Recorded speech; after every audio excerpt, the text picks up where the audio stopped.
and Ty are all already in the keep. Yeah. So these are our really Dan, you are unmuted. Fun facts for you, buddy. I'm sorry. Figure it out. Okay. So you four are, I think Agnivo has a standard sort of like job in the keep where you've been sort of working your way as like a ranger almost. Not like the class ranger, but like when any of the guards need to go out on patrol out into the wilderness that surrounds the keep, which I can also pull up. Let me, I guess I didn't save this. Save and load, save game. Keep map. Would Agnivo have been like given, how do I mean, direction from any of his higher ups, or what is he just hired on? This is like a job that he's paid for. Yeah, you're just hired on as a job that you're paid for. You have found your way out here. So here's the keep in terms of like the greater map. And whenever they need to go out here, anywhere, they hire. You're not the only sort of like nature-based goober around, but you know, since you're sort of like the lowest man on the totem pole, you get paid. You ask the least to go out currently, and you're working your way up. So you have a standard job in the keep, which is just sort of a wilderness guy. Make sure that they don't the like breastplate to plate mail guards when they're out on patrol don't step in a gorilla trap, or like a Burmese tiger pit. Oogway, you're a new arrival. You've been here for like a week. You've been out in the world for like less than 5 months. You're still just trying to get your bearings, trying to find the great imbalance that you feel is in the world. This place is on the edge of society. War. Every town you go to, there's whispers of a coming conflict, and you just have been following those rumors and have found yourself here. You've been here for about a week or so. Rumi, what are you? I don't know what you are, other than Tabaxi. Bard. I'm a folk hero. You and Ty, actually. I'm making friends. You and Ty, friends with the snake lady. The snakes were really weird at first, but Ty is a very nice individual, and you both seem to put on a good show in the tavern. Ty has been here longer than you. I'm dumb as rocks. Perfect. You showed up about 2.5, 3 weeks ago, and just sort of fell in with this fellow bard that has a standing gig in this keep. Ty, this is the closest point of civilization from where you grew up, and from where the events that transpired that sent you away from your home. This is the first point of civilization. You've just sort of set up shop here and are making what coin you can busking. Gotcha. Like, point of civilization, do you mean like next town over? Like, say you were living, this is a mountain range over here, you were living over here. In the mountains, up the mountains. Up in the mountains, in the forest. This is the closest point of civilization. Gotcha. Just wandered down, found a town, and now performing in it. Yeah. You've been here for about 2 years, I'd say. 2 years. I know everyone in the town. You know everybody in the town. People in the town know you. You are pretty, like, nobody really messes with you and your snake hair anymore, but it took a while for you to not walk around with a hood on all the time. but generally now everybody's pretty like chill with it. That's Ty. Ty's a good one. A good Medusa. Yeah, Good Medusa. that's a good one. Are they? Is it a Gorgon? Is that what it is? Gorgon? Yeah, they look like a Medusa. Yeah, It's right. they them Okay. pronouns for Ty, by the way. Doesn't matter. He, she, they, them. I agree with Perfect. mythology. Medusa was an individual Gorgon. But Ty is a one. No, Ty. No, we found some like homebrewy Medusa race, Oh, dope. pulled in some pieces of Yuan Ti, and made a more fitting Medusa. The rest of you, that would be Dan Juris, Garfield, Gurus. Dan Garfield. Yeah. Dan Gurris and Gerfeld. Giselle. Is that it? That's everybody else, right? It's 3? Yeah, it's you 3. I keep looking at me as if I'm also a character. Every other one. Everybody else, me. You all have actually been hired. You are a escort of a landed knight, a newly landed knight, a previous hedge knight, meaning that this individual, his name is, hold on, I wrote it down, Christopher Mosley. So Sir Mosley, he's kind of like 60-ish year old man, served in many conflicts, recently uncovered and kind of snitched on his lord that he was serving. Got a letter, sent a raven to court that the lord he was serving was planning a rebellion with some bastard children of a former king, and was raised from just a knight to a landed. It wasn't given a lordship, but has been told to take control of the furthest keep out on the borderland. The Castellan out there has not been living up to the expectations of the newly crowned king. Only crowned in the past about 4 years. This king, is it Liam? I think it's Liam. It's either Liam or Jacob. Which one is it? Jacob was his father. Jacob the Fifth passed away of old age after a reign of 63 years. This is King Liam. He is the second of his name. He's like literally like 21 years old. Super young. His older sibling, he was third oldest in line. His 2 older siblings, one died of just like a heart attack because he was like 40 some odd years old and just didn't live well. And his other brother, Rudolph, was killed in a jousting accident about 4 years ago. King Liam has sent this Sir Christopher Mosley to take over the keep on the borderland and create some bulwark. As I mentioned previously, there is rumors abound about conflict. Enemies approach from the west. As a note, we are on the eastern border of the empire. Not the empire, the kingdom. That'll take a while to get used to. Mm-hmm. We are on the eastern border of the kingdom. Where is north on this map?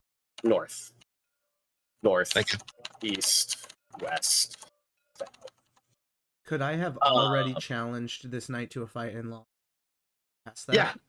Yeah, he like it's one of those. It's a Batman Robin scenario. You think he like this old man doesn't even put on a suit of armor, picks up like a stick, like just a stay. It's like you're at the first fire of the evening, and he like you hear his bones as he stands up. He's kind of got not a slouch, but like a lean forward with his shoulders, still like broad shouldered. He's a big human male, still very well fit, but you look in his eyes and he's just looking at you with like these dead eyes, and you go rushing at him and he just trips you and puts the stick on your back. Ah. I'll get you one day. And he like coughs up some phlegm, spits it to the side. Well, the day you do, I deserve to be in the grave. Let's get some rest, young Dan. You guys spend. It takes a while. It's about a week and a half trip from the capital of Central City to the furthest point of the kingdom. In that time, the three of you can make whatever checks you want. It's a rather eventless, no bandits, no nothing. He's a nice guy. Shares his meat and mead. Tells you stories about the two previous kings he served under and the countless tournaments he's been in. Obviously, he's embellishing a lot of the grandeur of his life, but overall, he's a pretty nice guy. So, Dan, a sort of young man-looking satyr, Garfield. Sorry, what is it? Garfeld. Garfeld. What are you? Just a human? Eladrin. Eladrin. So leaf, sort of like leafy elf. What are you? What are you to this group? Who are you? I'm the. Well, let's look at my background actually real quick. So I'm a cloister scholar, right? So I study in a particular, just I'm doing research on this night and just like gratifying like a little autobiography. Here, yes. Is that the right thing? Perfect, but also you're being sent as almost a maester for this night. Yes. You're going to be like he pulls you aside on the second day and informs you that he does not know how to read. So you're going to need to read every letter and write every letter for him. Perfect. Yep. And in fact, you're the one that wrote the letter that got you guys this position. He came to you and is like, Lord so-and-so is a traitor. What do we do? And you and him have a previous relationship and are much closer. Dan is more of a hired sword that this guy wanted some more, like, if nothing else, a week and a half of trust more than he'll have with anybody who's out in the keep. Yeah. Giselle, how old are you? She's like 19. 19. Okay, I wasn't sure from your backstory if you were a 13-year-old girl. No, not quite. So I was about to. That was a few years ago. Gotcha. So you've been out on your adventures for like 6 years. So how hardened do you say Giselle is to the adventuring life? A little bit. She's used to traveling, but like still, I mean, she's still first level, so I mean, yeah, not like super hardened and like, oh look, it's a goblin camp. Guys, I got this. Don't worry. It's nothing like that. So you were just sort of in between jobs in the capital. You'd sort of made that sort of your home base. You'd been doing some odd jobs, cleaning out mines, very simple bodyguard stuff. And both you and Dan happen to, in an inn, find a leaflet of bodyguards needed for long-term employment out to the borderlands, and you thought that this is the opportunity that you've been looking for, to really get out there. Dan, you this was the last bar you were allowed in Central City. Yeah, that's fair. That was Dan's the only last. been here for 2 months too. Yeah, that was the last bar you were allowed in. Your face is on. You and a lizard man with many mustaches, Oh no. different types of mustaches, are plastered in every inn in Central City of do not let these individuals in. Dan had to get the fuck out. And he got a job for it. Uh, I got so many fucking beer tabs to pay. so you guys. I do want to say I have like the berserk sword, but it's dull. Oh, you've got It's- guts. Right, sword? Yeah, Slayer. it's like completely dull, right? So just imagine it's That's- just like no Is it bludgeoning Yeah, damage? it's so Can I funny. Warhammer- make it it's bludgeoning Warhammer damage? stats. Love that. Warhammer stat. No, I'm Uh, just making 2d6 bludgeoning damage. But no, I use a shield. What's your strength? 14. No, okay, that's not good enough. Yeah, I know. You get more strength. I'll give you. We can work with this. Okay, then I won't use a shield. Without a shield, you can just go "Ugh," bonk for like great sword damage, but make it bludgeoning. I want that Um, shield, man. No? You do. I get it. Anyways, For now, it's a warhammer. It's a smaller berserk sword.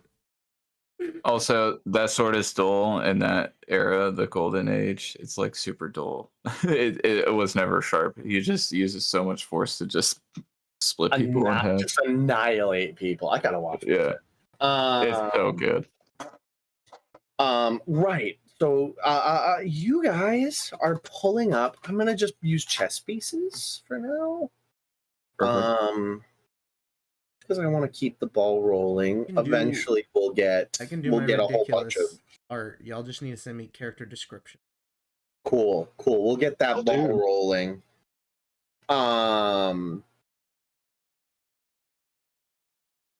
What do I If you need? want fancy art, feel Components. free to. Somebody that knows. So we're gonna use the knight piece. That's perfect. We're gonna use the knight piece for this sort of group that I was just interacting with. We're gonna use the bishop for the bards who are over in the tavern. Agnevo, I'm actually gonna sort of like spotlight you for a moment. What do you do on a day-to-day? Are you out in the wild? Are you comfortable in the keep? How I was unclear based on your backstory how not power hungry, but how willing you are to climb a ladder. It isn't his interest. He doesn't really fight when people tell him to do things. He's more obliging, but he just feels more comfortable out in the wild. So even if he was in the keep, he's not uncomfortable there. It's just kind of like he looks like he's not a extrovert because he doesn't want to be around tons of people. He usually goes over to like a well or something that's just kind of more That's- open space. Perfect. You spend most of your like downtime, and this is where like the guards or the castellan or the captain of the watch knows to come find you. So the tavern's right here. Outside the tavern is a sort of like fountain, not less of a plaza, but like area, just an area with a fountain, and you are hanging out. You sort of lounge there all day long. Whittling on my wood. Perfect. You would, Just a stick. And now I'm gonna turn over and sort of spotlight Oogway. Oogway,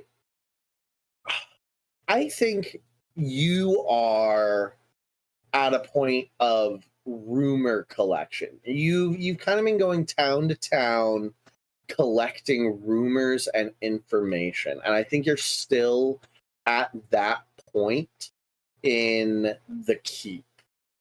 Would that be fair to surmise? You're looking for information on like where conflict is and is coming from. I think that's true. I would agree with that. Give me an investigation check. The first roll of the game.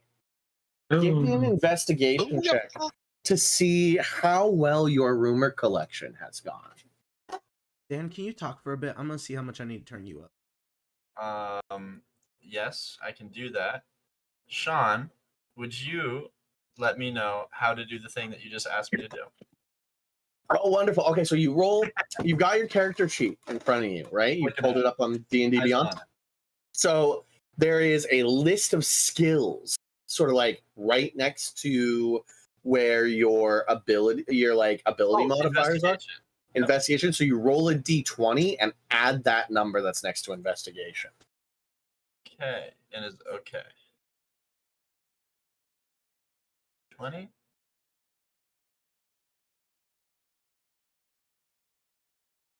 Did I tell you what I got? Yes. Tell me what you got the moment you get it. Superpower roll.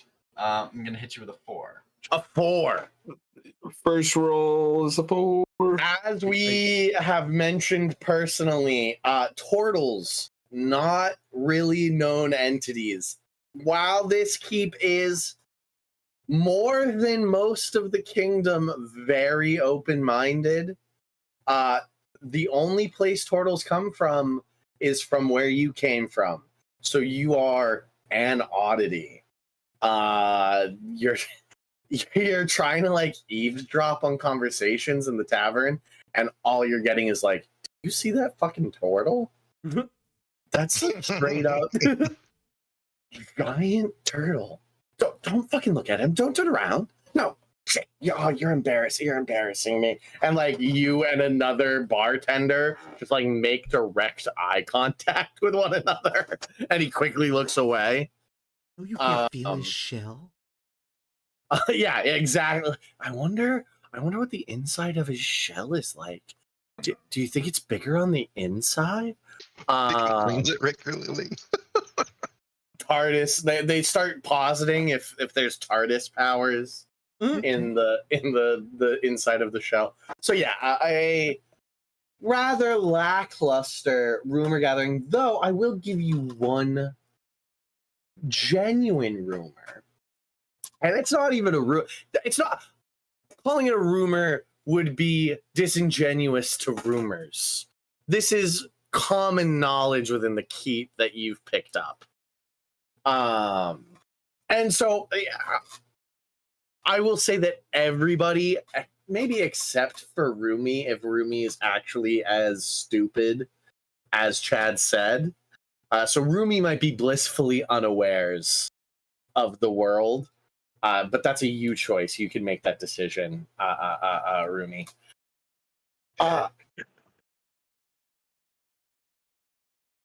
There are, out here on the borderlands, several conflicts brewing. The largest being monstrous forces up in the mountains, including but not limited to barbarian tribes, orcs, goblins, and a known black dragon that inhabits the mountains. How big? Generations. It sleeps for 50 years. Okay. And then ravages the a 200-mile radius, getting food and like essentially just feeding itself, and then goes back to sleep. Many rumor that my character heard. Huh? Is this a rumor that my character heard? This is the information you have gathered, but not only you have gathered, this is because you rolled a 4. This is just common knowledge in the keep. Yeah. Okay. So like Agnevo, Oogway and Ty all know this, with a Rumi as well, with an asterisk of whatever Chad thinks Rumi actually gets to know. So there's that. There is a isolationist, xenophobic elf republic empire. They're unclear. They have a senate, but they're still like super isolationist and hate anything that isn't a high elf. Oh, I can't wait to kill them. To the north, and in the swamps to the south, there is a nomadic displaced tribe of lizard folk whose lands have been taken from them in the past 100 years.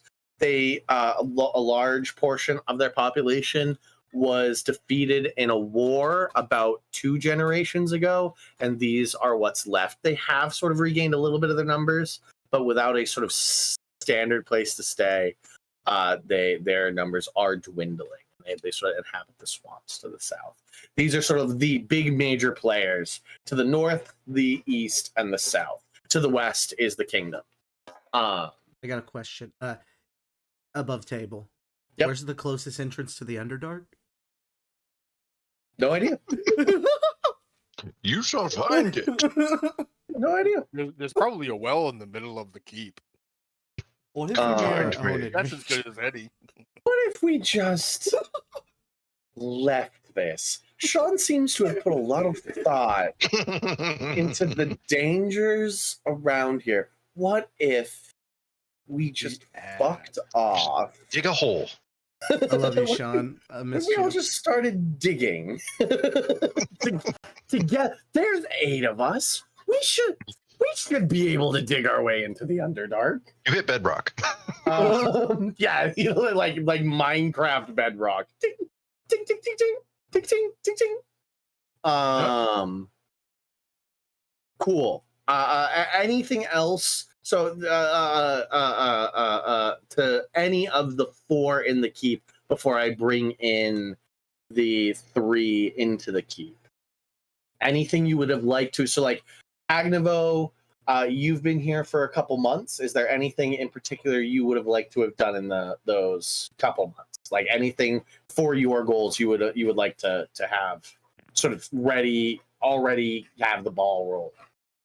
No, not at all. I gave you my backstory if you ever want to take anything from it, but I think he's kind of aloof and he's almost just like, as you know, wilderness guy, just kind of going with the wind and what happens. Your steps, where you came from, are on the other side of the mountains to the east. You've come over an entire like rocky mountain range to be here.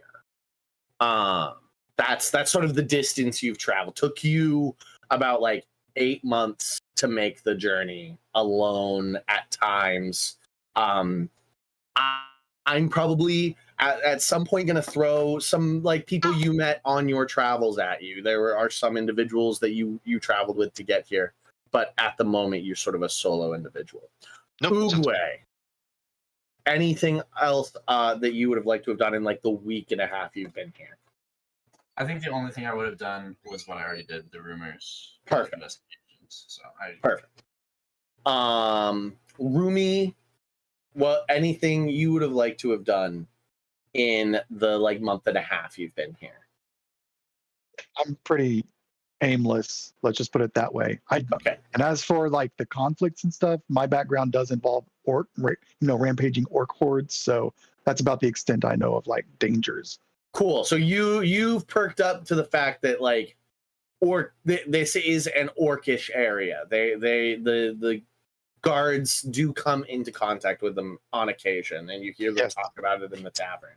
Yeah, I stay safe in the walls when I can, kind of thing. You know, I'm like, oh yeah, safe place. Yep. Ty, what would you have liked to have done in the 2 years you've been living in this keep? I tried to make as many friends as possible over these 2 years. Ty wants to like build a a friendship circle is something touched. This is successful with everybody but 3 people. I want a roll for one of them. You have a chance right now to persuade one of them to be your friend. The other 2, in my opinion, will never be your friend.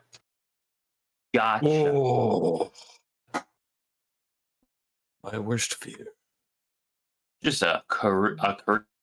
A persuasion or deception, whichever your heart wants. Which one is it? I think we're going with her persuasion. So the person you're trying to persuade, is the captain of the watch. Cool. I got a 21. It took them a while. It really has only been in about the past 6-7 months. And it took really persistent effort on your part to get the captain of the watch to open up to you. A very surly man, chews on sour leaf, so he's constantly got this like purple foam at the edge of his mouth. It's sort of like a numbing agent, kind of like chewing tobacco, but not chewing tobacco. And it took a while, but finally he stopped like cat checking you every time you passed a checkpoint. You know, like quote unquote random searches, but for some reason you were always randomly searched. The other 2 that don't like you, so everybody else likes you except for these 2 individuals. The Castellan, who's the like guy who runs the keep. He's not a knight. He's not a lord. He was just appointed by King Jacob V to hold the border keep and not to have it fall. He is largely unliked by everybody, even the captain of the watch, and barely leaves the safety of the inner keep. The other one who doesn't like you is the like head priest, the bishop of the keep. He is a devout of the Dawn Father, and wishes you were smart from this earth. The Mont. As a monster should be smited. Yeah. So like every time you walk past the bishop, he does like a warding sign against evil. Like shuts the shutters. So yeah. Yep. Anything else? Everybody else sort of like waves at you, says hi, is happy to have conversation with you. You have sort of been once the captain of the watch sort of chilled with you, you were given a gentle but firm request that when new merchants and new people come to town, not to immediately accost them to try and befriend them. Wait for them to go to the tavern. Was that something I was doing? I think so, yeah. That like new people would show up and you would like walk up and try and befriend them. Because you would run out of people. There's only like maybe 50 people living in this keep. Mm-hmm. So like new people's new people. Is there a religious service at the Dawnfather Temple? Yep. I've been going there every day. Or not every day, every week or whatever. Yeah. I always back though, but that's another thing. I always am listening very intently to the service. He hates that, but he also doesn't make you leave. Cool. Okay. So, Dan, I'll get it one day. It's not Garfield. It's Garfeld. Garfeld. I'm just gonna call him Garf. I'm gonna ignore the last bit. I'm just gonna call him. The last bit is their last name too. So his. I'm safe to call him Garf. Perfect. Garf. Garth, Dan, and Giselle with Sir Mosley come up to the gate. You. I point at the sign that says gate, and I lead over to the Sir Knight, and I say, "It says gate." He looks at you with sort of like an incredulous face, and he goes, "Thank you, Garth." Paid Open by the up. word. Oh, what? Get paid by the word. Oh, you get paid by the word. He slides you a shilling. He slides you a copper piece. He puts he put on this morning as you guys sort of like got up from your camp. You could see the keep sort of not too far away. It's probably around like 10 in the morning right now as you make it to the keep. So he had you guys stop and set up camp so that you would not be showing up as the sun set, but instead a little bit after the sun had risen. He put on his full like suit, like plate mail. He's in full knight regalia, sword strapped to his side. This awesome. This guy actually rocks samurai style. He's got a long katana with it's called a tanto, I think. Yeah, sure.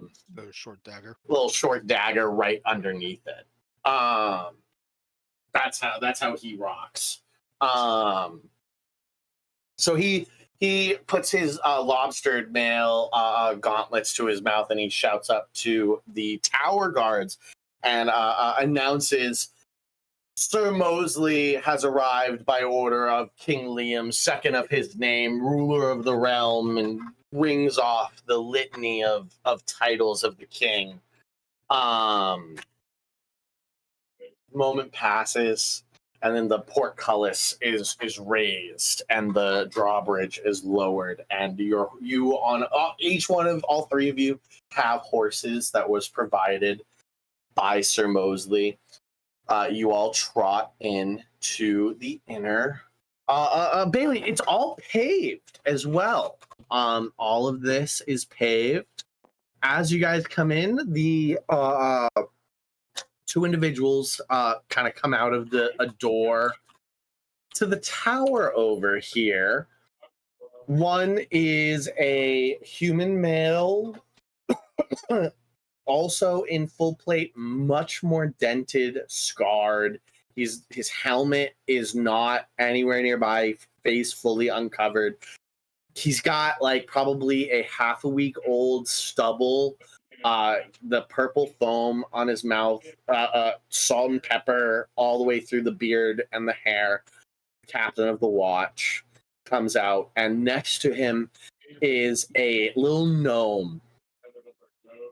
Like, if that gnome is 2 feet tall, we're lucky. And it's got a piece of paper, like a scroll, and a magical quill. Very Rita Skeeter, like magic, quick quotes quill. So, like, he's not holding it. It's just sort of like hovering next to him as he tries to keep up with the captain as they come up to meet you. Does anybody sort of step forward? I would imagine Garth. Yeah, I would do my duties as like a scholar and, employee, and, this dude's like little usher boy. So you introduce yourself to the gnome, and he introduced himself as, I'm Lloyd Hubbard. And I believe I heard that this is Sir Christopher Mosley. I've got his name written down. And who the fuck are the rest of you? Hey there, I'm Dan. Nice to meet you. Dan, is there a surname to this? Is there any Gurris. epitaphs? Dan Gurris. Wonderful. Yeah. You got that Anyway, written down? What? Great. What's your name? Oh, I'm Lloyd Hubbard. Lloyd Hubbard. You want to fight?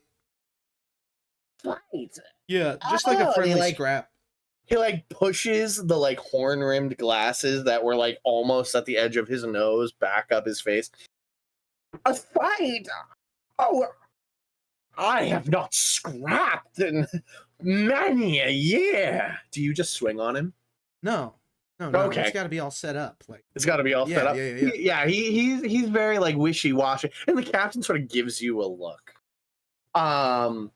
So quick pause right there. Agnevo is over here. This is happening over here. Still kind of weird. With being outside, it's within earshot. Agnevo, do you when new people arrive, do you get interested? It depends on how. Like, is this normal or is this? People show up about like usually shows up maybe twice a week. Anything that's out of the ordinary, I would be more interested in. It's not normal for like a knight and his retinue to show up. And you definitely like on the wind heard like a long list of titles. Yeah, I would go and skulk over. Okay. Oogway, you as well.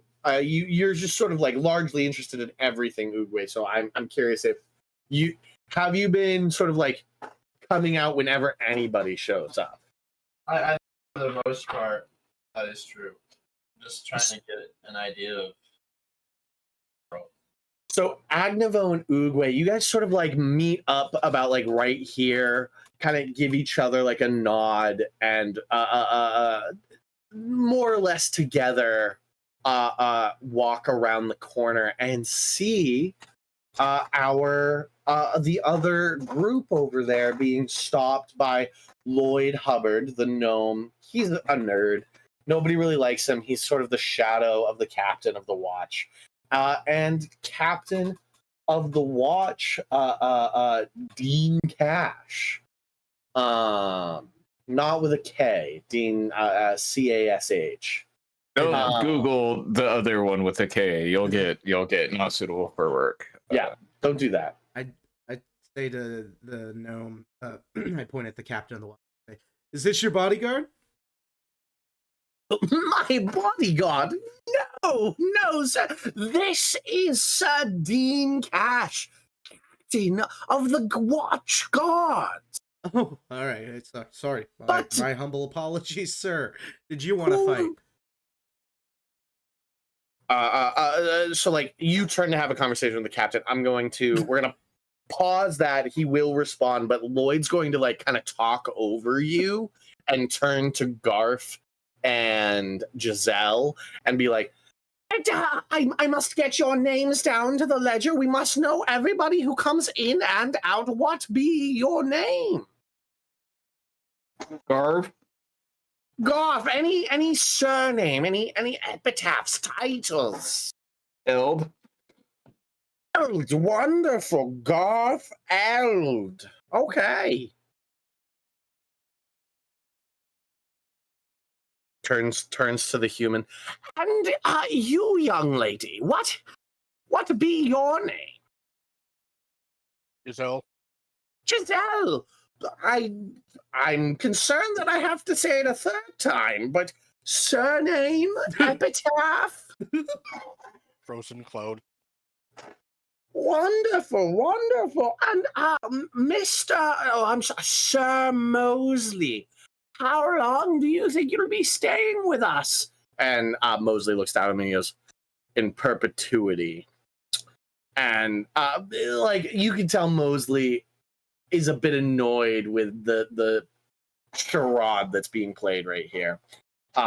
Turns to you, Garth, and goes, find lodgings for you and the companions. I must see to the Castellan. Sir Cash, will you come with me? And then we're gonna like juxtapose back to you and Sir Cash, and he looks at you and you say you want to scrap, and he's like, scrap with you. Yeah. I think we can make something happen. You might have to work your way up through my boys. Okay, yeah. Oh, perfect. Actually, that's right up my alley. Wonderful. If you're here for some time, we can get something put together. All right. And at that I'm point, actually living here now. At that point, Mosley steps in, and the conversation, and like Cash, like you are a fly to this guy. Yeah. And so Mosley and Cash go off. They actually walk past you, Oogway and Agnevo, to because they gotta kind of walk this way. So you two get a good look at this. What does Mosley smell like? What does Mosley smell like? Largely horse, to be honest. He's been a week and a half on horseback, so unwashed horse. But like, as always, when Sir Cash is around, the overpowering sort of sweet sour smell of his chewing leaf sort of follows him. Question above table. Yeah. Do you have anything for the Feywild plan? Not actively. What do you think about like people being there are super weak and like the only real challenge there is like the landscape? That's fine. Okay. Yeah. Because I like to think that Dan beat everybody's ass, even though he's level 1, right? And now he's here and he's getting his ass kicked. He's like, what the fuck is happening? Yeah. You know? Love that. Love that. Or here's a thought. Time works weird in the Feywild. Dan was in the Feywild at its like sort of creation at the start of the Feywild. Yeah. So now there can be more powerful Feywild beings. Yep. But you know, the way time works. I like that a bit more. So, Oogway and Agnevo, what do you guys want to interact with these newcomers? A human, leaf elf, and a human passing. I'm unclear how much you want to be. I'm a disguised. There, I'm not. You're just disguised. a straight satyr. I'm wearing chainmail Straight on my up upper satyr. half. My bottom half is not covered. Perfect. So, how much do you two want to go engage with them, or are you just sort of content? Your curiosity is satisfied as they sort of begin to walk in your direction. I am not. It doesn't seem like my true objective is to know what's going on in the world, find some trouble to deal with. Yep. It does not seem the right form to start asking questions at the moment, so I kind of just wander, just mosey on back to the tavern. Yeah. Perfect. I'm just leaning on the wall and got a good smell. I'll just stay where I'm at. I don't want to really cause attention to myself. Perfect. Do you want to make a stealth check? I can, but that's a you choice. Yeah. I don't mind. See if they notice you. Just your natural stealthiness. This is just against their passive perception. You just sort of like lean against this wall. Dirty 20. Dirty 20. Anybody got a passive perception over 20 at level 1? No. So none of you notice this cat-like being as you guys make your way around the corner. So you these are the stables. So some stable boys come and take your horses and put them in the stables. These are like swanky apartments, nice places. 2 of them are currently inhabited. This is the smithy. You keep walking and you see as you reach here, about over here is a giant shelled humanoid that is like just turning the corner. Very curious. Garf, which would you be looking for? Are you looking to get lodgings in like the swanky apartments or just the tavern? Just the inn tavern combo. I probably don't want to use a lot of our funding, so I'd probably choose the tavern. Cool. So you also follow and end up in a tavern. It's like I said, it's like 10:30 in the morning at this point. So not many people. There's some off-duty guards playing cards and dice at 2 tables. About like 7 or so, 4 playing cards, 3 playing dice. Sort of at a center, at like a stage, sort of sitting on the stage, legs kicking, is a tabaxi and human at first glance, with some materials, some instruments. The giant shelled being goes and sits down at a sort of corner table where they seem to have made their stay, because the table is sort of pushed out a bit further. You can see like on the ground where the table usually sits, and it's been pushed out a bit to let the girth of the tortoise be there. Room. The tavern keeper is a female named Ashley Barnett, about like 30 some odd year old mother of two, just making ends meet out here. She came out with her husband about like 12-15 years ago.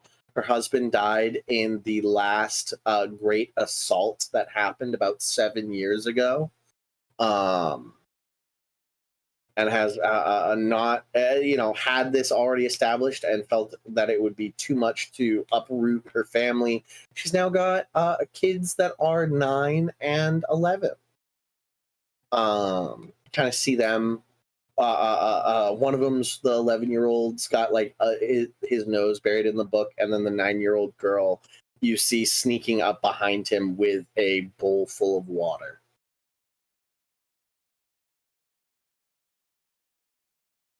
Agnevo, what do you do? Do you just like go back to your fountain? Probably hang out more in the doorway. I wouldn't necessarily be being stealthy at this point, but Yep. Sitting like just outside because don't want to necessarily be around people.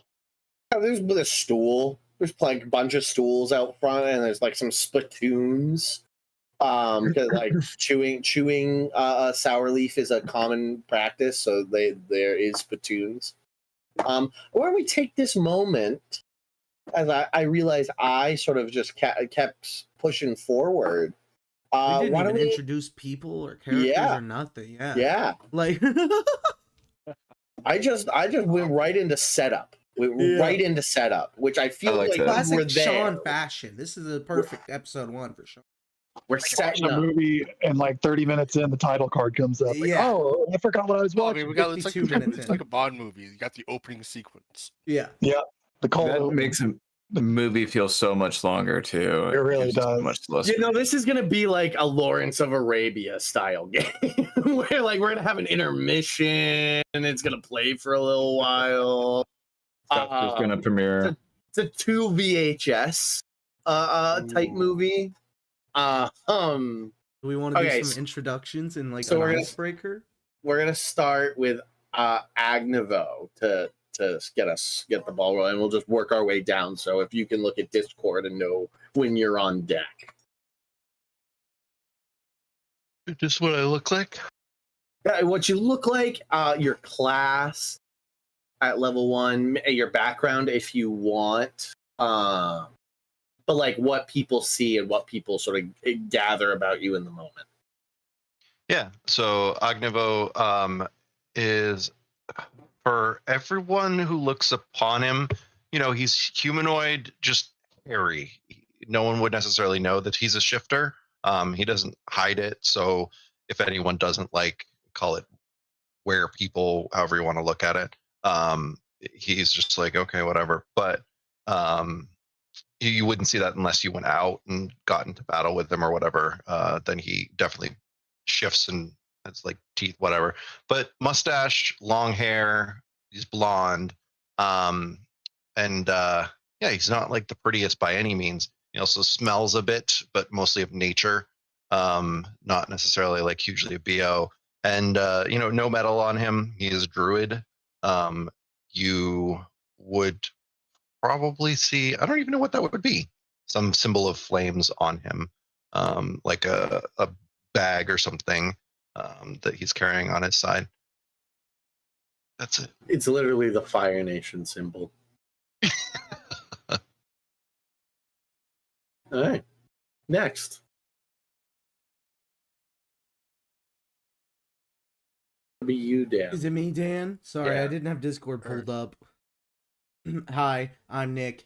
I am me. I'm playing Dan. Dan is a satyr. Our voices are similar. I'm trying to do it differently, but it's very similar. So just ask me if you're wondering if I said something in character.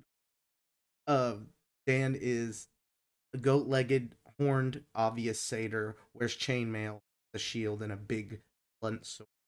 He likes to fight and is loud, and that's his whole thing. He's a paladin, soon to be Oath of Glory.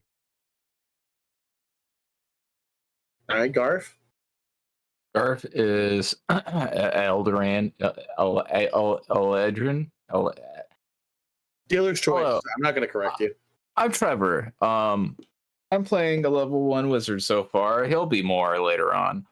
I have the ability to choose my season on a roll table, and so I did, and I rolled a 4, so I am Summer.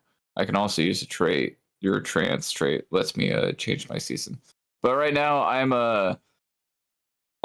look like a regular elf, kind of taller sized, but medium humanoid.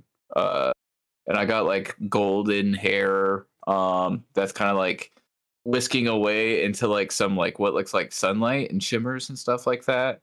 And just long ears, and I got like a little sun, like just like heat source kind of like stirring from floating in like the front of my head. I feel like just like some weird elf face stuff. And yeah. What else was I supposed to say? Is that it? Oh, no, perfect. Sick. What was your class Giselle. again? He said Wizard. One wizard. one wizard.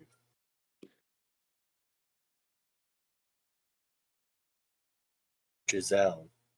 All right. I am Carl, and I'm playing Giselle Frozen Cloud, who is a Divine Soul sorcerer. She is a 19-year-old human who, well, you can probably hear her roll her eyes on a regular basis. Yeah. But she, besides being a sorcerer, she does have a holy symbol that she wears, the Goddess of Magic. I don't know if this is one of the established settings or if this Yeah, is- we're gonna do it's like always with me because I just got them in my brain. So it'd be the knowing mistress, Okay. it'd be the Ioun equivalent. Magic? Yeah, that's magic, right? Yeah, Ioun's Knowledge. magic, right? Ioun is Yeah, I knowledge. suppose Is knowledge. that equivalent to? To me, that's equivalent to magic. I will follow up. I can pull it up. Yeah. While you talk, I'll pull up my god list that I made for last campaign. Okay. Yeah, so she's yeah, and that's pretty much it, really, as far as what people have seen or known of her so far. And as a sorcerer, do you just wear normal clothes, just like Yep, she normal is traveling wearing clothes? like a yellow or green and yellow gown. Not really a gown, but like a dress. It looks like it's something easily that can be easily worn around, and like it doesn't impede her movement, kind of thing. It's clearly not armor or anything like that, though. So as a note, your two options are either the knowing mentor, which is a more neutral knowledge, learning, teaching, or the moonweaver, which is a chaotic good illusion, moonlight. Not everything's what you see type. Yeah, Like- probably the second one, the moon. The moonweaver. Okay, so that it would be like a full pendant would be your symbol, like a full circle, but there's just a crescent moon. So it's like Okay. part obsidian and then part maybe like pearl, opalescent, maybe yeah. opal. Yep. In the crescent. Okay. Cool. Which brings us to Oogway. Which I kept mentioning Oogway and like how weird they looked, and now it'll make sense to people. Do I need to send an image? Or just No, just describe, just like everybody else just did, just like vocally say what you look like, what your class is. Well, I'm a turtle, and I'm a monk, and I'm pretty heavily based off of the Kung Fu Panda character Master Oogway. But the backstory here is I was raised in a monastery, like with other monks, and I was trained about the 3 planes. So there's like the high planes, the mortal plane where we're all at, and then the low plane. Sean, you had specific. Yeah, so that's like the abyss, the hells, the lower planes. The mortal plane is here. The high planes are like the divine realms, where like the Dawn Father hangs out, and like where Solnar really likes to talk about. At the monastery, I and other turtles monks were trained to like keep the balance between those 3 things. And I just recently like finished my monk training and was able to interact with the magic, the astral path, which is the type of monk that I am on the D&D website. And when that happens, you get named, and you get named after a previous grandmaster. So I was named after Grandmaster Oogway, but no one knows the significance of that yet. And yeah, basically I've been out here for like, was it 5 months that you said, John? Yeah, you've been out for 5 months. So as I assume you sort of like tell when people ask that you kind of give them your sort of like spiel. He's on like a mix of a Blues Brothers, I'm on a mission from God, and like the Amish Rumspringa. And these turtle monks, this order of turtle monks, are sent out into the world once a generation to create balance and some meaningful sense of balance in the world. And once they do that, they can return to the monastery to be named a master and be added to the very Jedi Council. Like they can be recognized as a master. If in many generations there has not been a grand master, the order is sort of dying off. Once again, very Jedi. The niche is the turtles are unnamed as they go through their training. Yeah. And then they get a name that is based off of a previous grandmaster. So once you become a grandmaster, you get to name yourself. So there's only like 7 names in rotation. Yeah, only like 7 names. But once you become that high, you get to name yourself and therefore create a new name in the future. So my guy has not named himself. He has just inherited the name Oogway. Wonderful. Rumi. All right, I'm Chad, and I'm playing as Rumi, a Tabaxi bard, lore bard, to be specific. My backstory is going to be, I came from a group of nomads. My mom was the chief bard, and I learned a lot from her, and I took on her curiosity and all that good stuff. And my folk hero backstory is going to be based on our tribe being attacked by orcs, and that's how I know the dangers of orcs. And I fought them off with my bard abilities, and that kind of made me a hero amongst the tribe. And after that, I decided I wanted to go out and explore the world, and I've been wandering around until I ended up here. But I would say your tribe has actually gone deeper into the kingdom. That's the last you heard of them. Yeah. They've just pushed. We're like, I'm gonna stay here. I'm gonna see what I can do here, and they were like, okay, stay safe, and kept on pushing into the relative safety of the kingdom. All right. Last but certainly not least, Kai. All right, I'm David. I'm playing Ty. Things to know about Ty. Ty is a Medusa. Medusa are a predator species that hunt people. They do this by establishing cults, and they like to have lots of friends. That's like a biological urge they have to make friends, right? Tai specifically grew up in one such cult that was eradicated by a group of adventurers.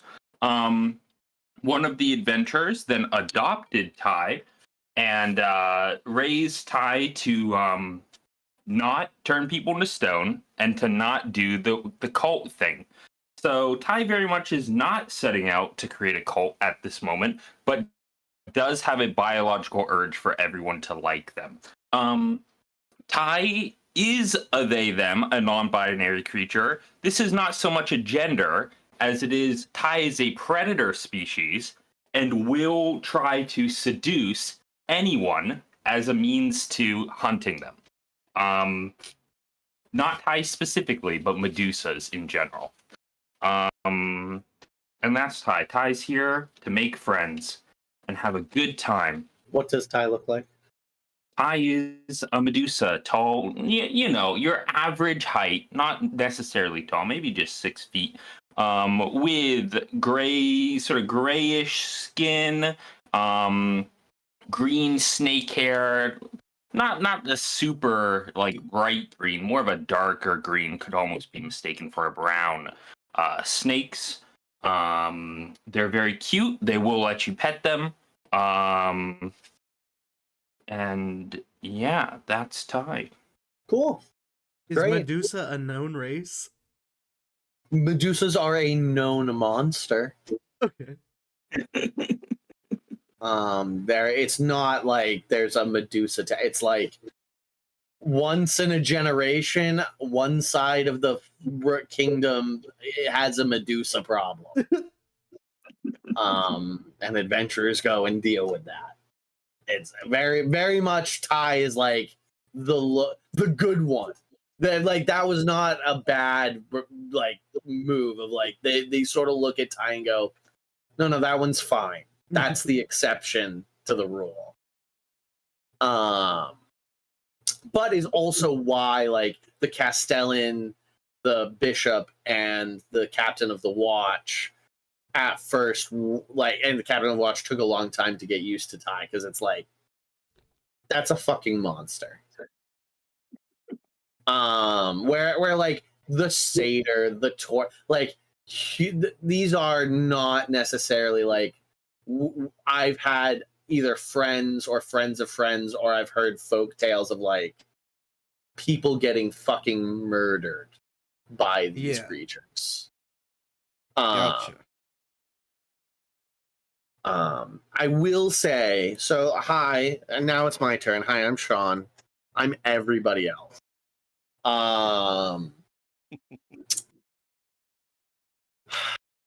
Who here has proficiency in history? I believe I do. Arf? Let me That's double. perfect. Everything in my Yep, I do. I'm really fucking good at history. What would count? What would count as a proficiency in history? Proficiency. So if you look on your sheet, it would have the little marker on it, the little like the black dot, little black dot. So Oogway as well. Oogway was taught this in the monastery. Garth was taught this at the Citadel of Maesters. I'm just gonna lore dump for a hot minute. Give you guys a bit of a better setting. We are not changing worlds for those of us who participated in the last campaign. Same world. I feel Nick might have gathered when I started bringing off kings. That I was wondering. This is the kingdom of Rumagar. It's It's set about 500 years later. This is post-apocalyptic. It's so like here's the thing with fantasy, and like you have this with like Westeros too. Like Westeros has not progressed technologically in 300, 500 years. So like that's sort of what's happened here is the ingrain of magic in the world has sort of stagnated technological progress.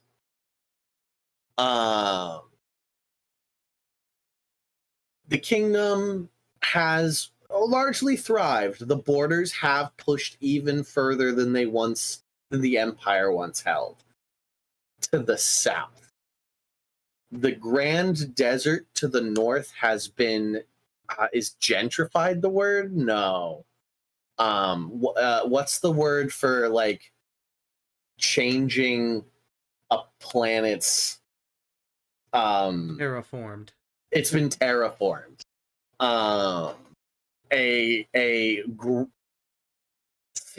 grand, but a socialist state of birds resides in that territory. The dwarf kingdoms now hold that sort of that northern farmland. With the barrier of the birds and peace treaties that were signed, they sort of pushed out. So there are now generations of dwarves that have grown up and lived entire lives not under the mountain.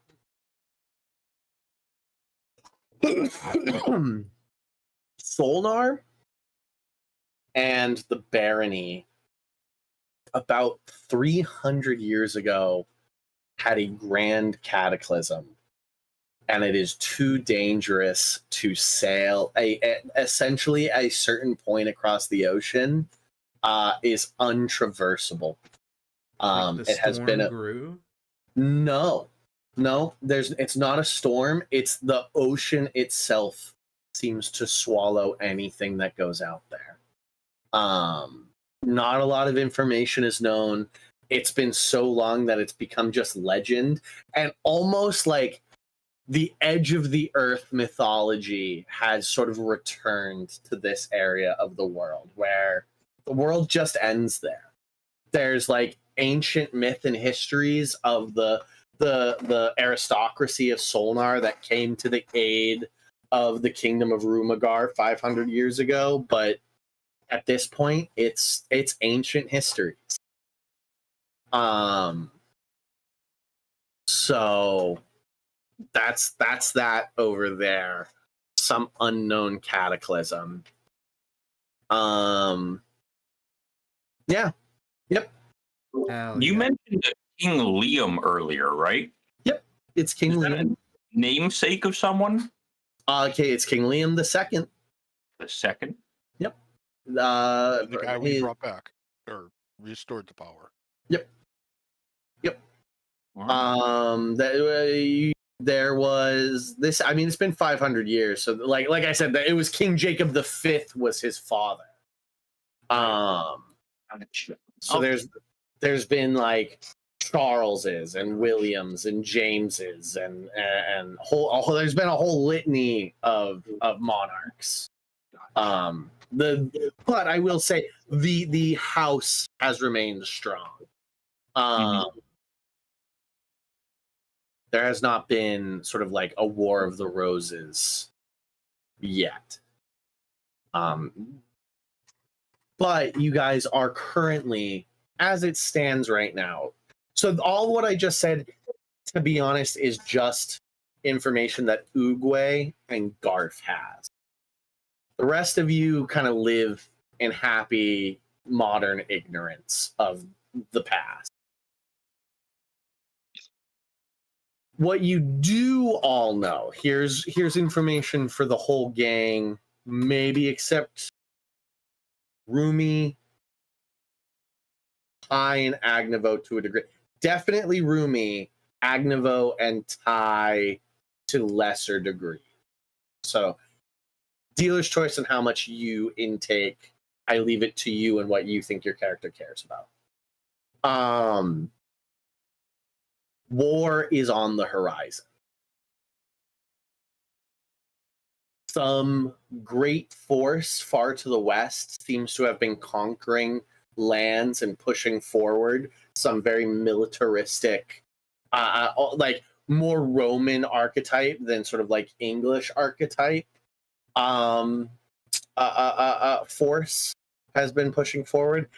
Rumors of elephants in their armies, Oliphants. So there has been like a large force and like congregation of the kingdom's forces moved to the west, which has left over here in the east a dearth of manpower. That does not mean there is not dangers out here. So essentially there's a jelly donut problem. The king is, with his advisors, are aware that if somebody to the east decides that the kingdom is weak and they muster a force without the information getting back to the kingdom, they can do some serious goddamn damage if this keep falls and an army pushes forth, pushes from the east into the kingdom. I mentioned the threats previously. One other thing to note that all of you know is that past the swamp to the south is a single city-state. Stands out of. It's not run by the kingdom. It's run by it's a merchant port. It's is that a principality? Like merchant princes? It's just run by business people. That's just there to make money. It's about a week's ride south from this keep. Is sort of another landmark you might want to have in your head. Sorry, I like how you asked us that when you're like the one with proficiency in history. Yeah, I know, right?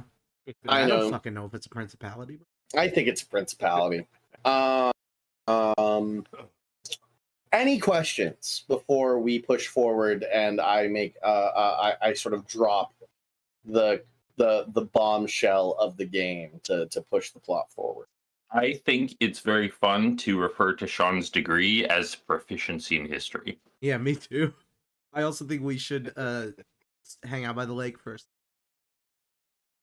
You want to take a break? Yeah. Is that what you're saying? We'll take a break. Before we drop a bomb. Yep, we'll take a break. But before we do that, let's follow. Any questions? Any questions about anything that I've just said?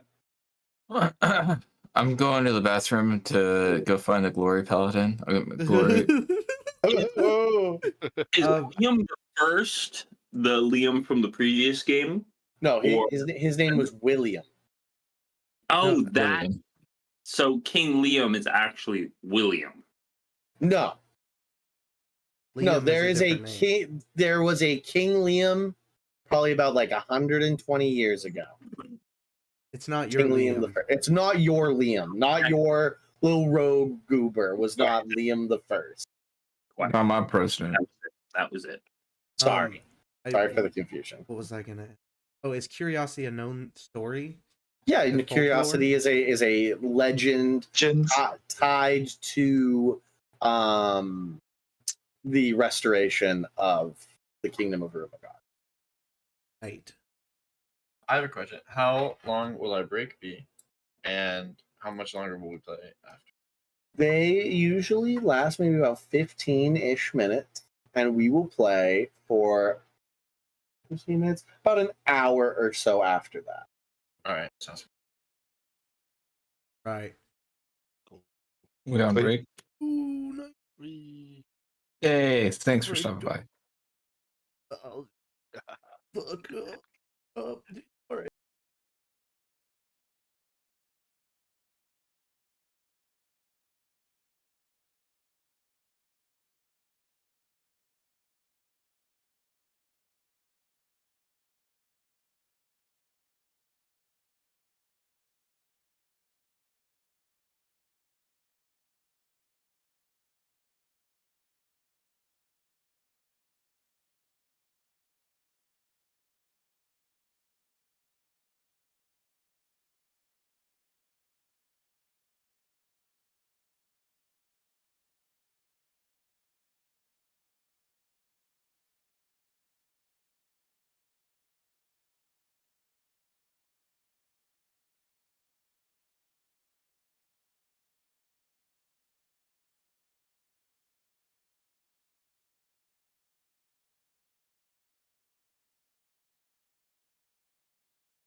Oh yeah. Maybe.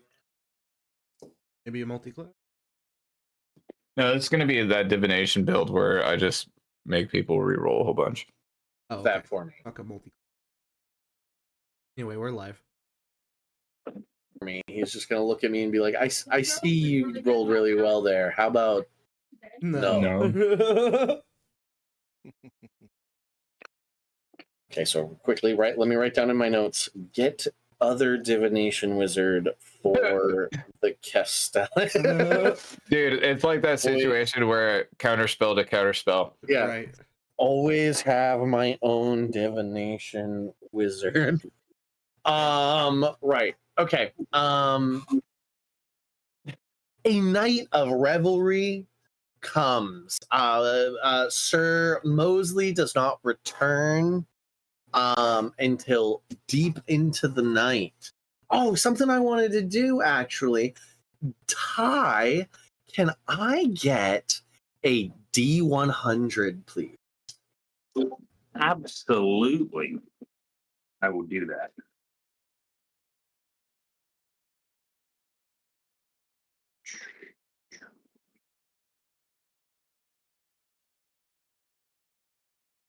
$62. You have earned 62 silver in the time you've been working with Rumi. How much of that have you shared with Rumi? I will have shared 62. Probably 32. 32. So Rumi, Ty, over the time you've been here, has handed you 32 silver pieces. Oh, thank you. Anything for a good friend of mine, a fellow performer. Yes, good friend. Yes, we are. Ty, Rumi has quickly become like your closest confidant in the keep. Ashley's a wonderful woman. She lets you and Rumi spend the night for free as long as you guys keep up the entertainment and don't cause any problems. So she's probably your other best friend is the woman who runs the tavern in Inn. She's a bit of a gossip. You know, she's a mom. She likes to gossip. Ty absolutely loves that fact and will gossip with her. Yeah, it's just the standard. It's just the standard. Is always devil's advocate for anyone she's talking shit about. Every single time. Will never say a mean word about anyone. Yeah. Hey, you fellas got room for a rhythms? I want to slap the bass. You want to slap the bass? You want to slap the bass? Slap of the bass? A roll for bass slapping? Perfect. Got a natural 19, that's 24. Ty, you've got a third member of the party. Third member of the band. Third member of the band, welcome. Welcome. Let's make some great music together. Yeah, I like y'all's vibe. What's everybody else doing while the music really gets lively in here? It's becoming a really good time. A new set of off-duty guards have come in. This seems to be where like off-duty guards hang out for most of their shift. They spend their cash, their paychecks, and so there's it's not just you guys. But to note, there really isn't townsfolk either. It's you guys and then about half a dozen off-duty guards. Keep, right? Yeah. In the breaks between sets, I will go over and we'll interact with the guards and ask them how everything's going. You know, how's the wife, stuff like that. You know, I don't have a fucking wife, Ty, but you keep asking. Maybe one day you'll pick up the hint. Oh, I sort of laugh. Hopefully the other guards laugh with me. They do. Most of the guards like you. There's some holdouts, much like the captain. Maybe they had a cousin or a friend who died to some monster, and they just have their prejudices.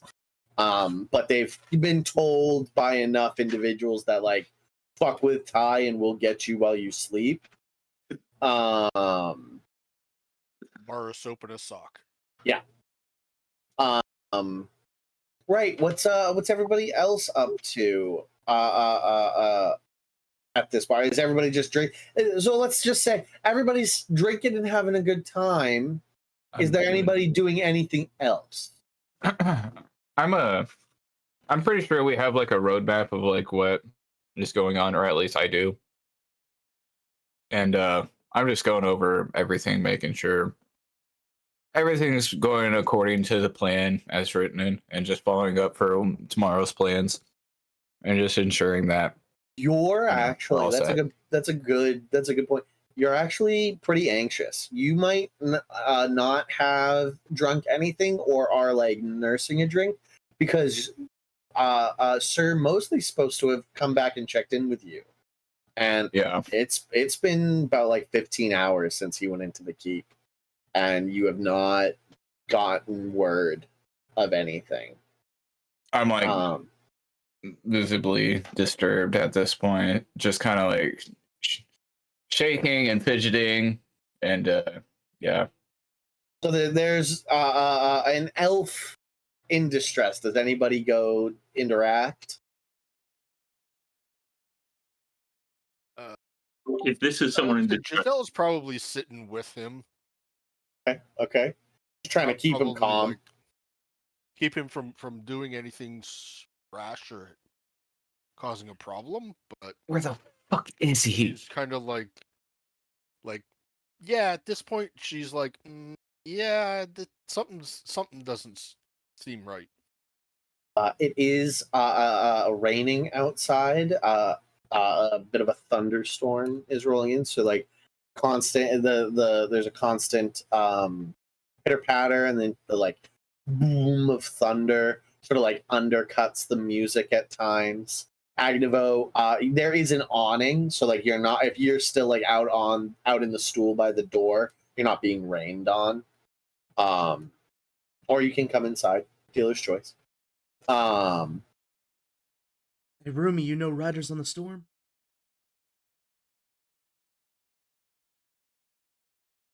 Yes, I think I've heard that one before. So you guys start playing that. Oogway, what are you up to? I believe I am just still in the keep waiting for. Yeah, you're in this tavern with everybody else. So like you have seen everything I've just said. You see the like really nervous elf, the young 19-year-old human that is trying to comfort but seems visibly sort of like upset herself. The other newcomer, Satyr, is jamming up on the stage. Can I ask this elf what's wrong? Yeah. You just I'd like. He's I'm gonna turtle myself over there, and say, "What's the matter?" what's this knight's name? Sir Mosley. This fucking Sir Mosley's behind. He's not here yet, and it says right here he should have been here, I would say, about 15 hours ago, and that's a really, I was all right with giving him some lead time because, there are certain fields that he's not the best at, and he's great at everything, except being here on time. So What is I your don't know. relationship to Mr. Mosley? He's just got to put on the shows, and I'm just handling the back end of all of that, and just assuring that like he's well documented and maintained. I'm kind of like a manager, PR manager. I don't know what it's complicated. Okay. I think my Oogway just kind of gives a nod and walks away. Yeah. He saw someone that was upset. He hoped to learn something. He realized it didn't really come to the level that he needed to concern himself. As the turtle begins to like waddle back to his table, sort of like shaking his head, wondering, maybe it's time to move on. Maybe it's time to find the next. You've heard about this port town, the south. Maybe it's time to start heading that way. With a loud bang, boom, the door opens, and silhouetted in the doorway as a like lightning cracks, and you just see like the silhouette of a drenched knight in plate mail. Who's got high passive perception? What they think is a high passive perception? Let me see. How do you add it up? It'd be 8 plus wisdom modifier plus 8 plus. No, stop. You're wrong. I'm wrong. Is it 10? It's just if you rolled a 10. What? Yeah, you're thinking of like. You're right. So 10 plus DCs 10 plus like perception. Yeah, 10 plus perception. I have a high perception. Mine's a 12. If it's 10 That's plus not high. perception. That's Okay. not high. I have plus 12 as like my That proficiency. Can't be right. Sorry, That plus can't be 4. Plus 4. Plus 4. So Okay, 14. 14's pretty good. 14's not bad. And anybody got higher than 15? I have a 16. There we go. And you're outside, actually. So you actually... Are you still outside? I'm sorry. Yeah. Perfect. So you actually saw this guy walking out. You didn't get the, like, show that just happened. You actually just watched this guy trudging in the rain towards the door, kind of, like, stands next to you as he pushes the door open. And, like, he doesn't, like, wait or anything. It just is perfectly timed with the lightning. And as you do, you hear Agnevo sound of horses and the sound of the portcullis and the drawbridge. The portcullis being raised, the drawbridge being lowered, and horses clip-clopping full speed out of the keep.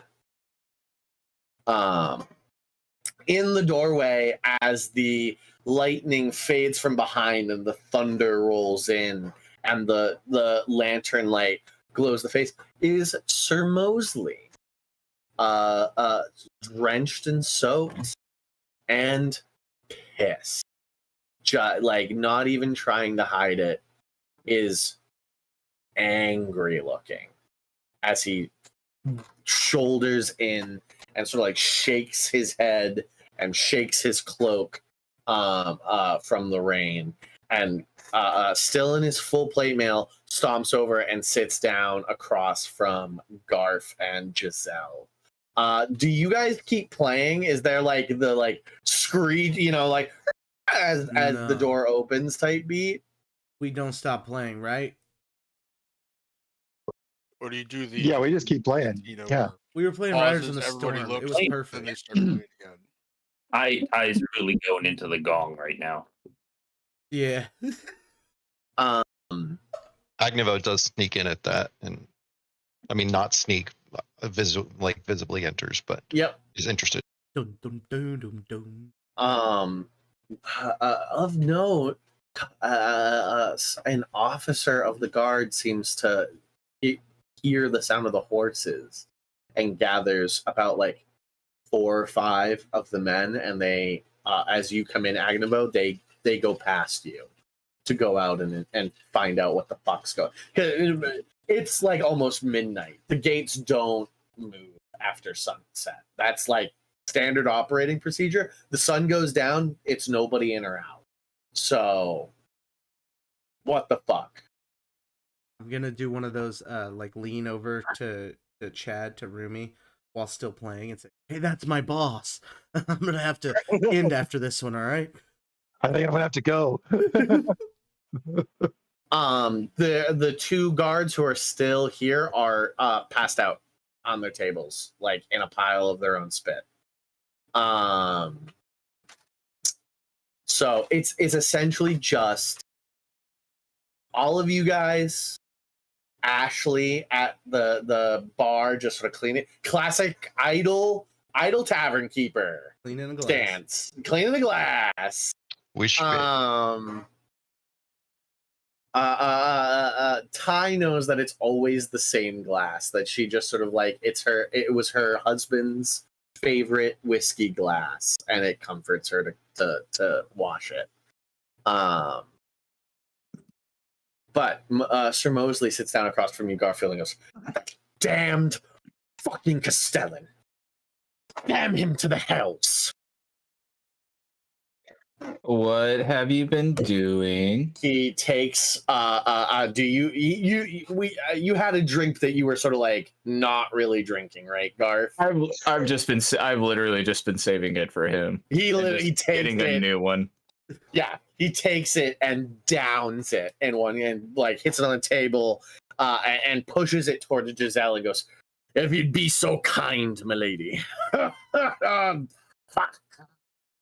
Oh, he looks around at everything, and like in this moment, he actually sort of like takes the moment to like register his surroundings.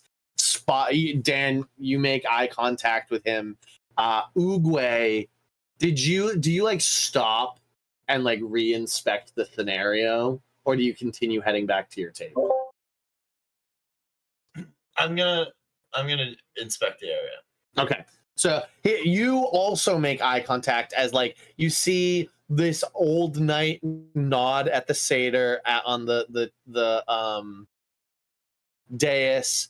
So like eyes squint at the other two, and then eyes move towards you, a giant turtle, and his head sort of like cocks to the side. And then he keeps on turning and he spots Agnevo, who sort of like followed him in almost. Mm-hmm. And he goes, This might be advantageous. This might be exactly what I need. Dan, stop that racket! Cease!" Yeah. Hey, you guys want a drink? Come, gather. Hey, Sean, Giselle, I'm gonna assume that as I approach the bar with the empty glass, Ashley knows to pour one even before I get there. Ashley has like a furrowed brow and very quizzically. She's a smart woman, and just gets a whole bottle and hands it to you, and says, but she leans into you, goes, "Lass, he's not going to cause any trouble, is he?" Probably. Garfield is like doing that thing where he's just doing the cross around his neck. He's like, he's fine. He'll be good. She hands you a bottle of mead. You bring it back, and Mosley slides down the table and pats next to him and points at you, Agnevo, and he goes, "Have a seat. You seem curious and you seem capable. What do you have on you, Agnevo? You've got a fire crest of the steppes.